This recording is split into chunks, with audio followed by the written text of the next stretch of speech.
یاد رکھنے کی باتیں۔ ان دونوں مبارک ناموں الباسط جل جلالہ اور الخافض جل جلالہ سے ہمیں یہ سبق ملتا ہے کہ تنگی اور فراخی دونوں اللہ تعالیٰ کی نعمتیں ہیں۔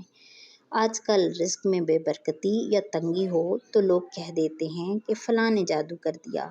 اصل میں ہم اپنی نعمتوں کا شکر ادا نہیں کرتے۔ جو رزق مقدر میں ہے وہ مل کر رہے گا، اور جو ملا ہے اس پر صبر اور شکر کرتے رہیں۔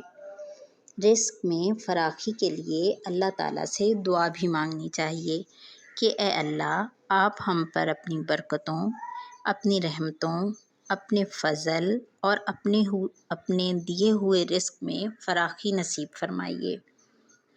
عزت ذلت، خوشی غمی کا مالک اکیلا اللہ تعالیٰ ہے۔ جسے وہ عطا کرنا چاہے تو اس سے کوئی روک نہیں سکتا۔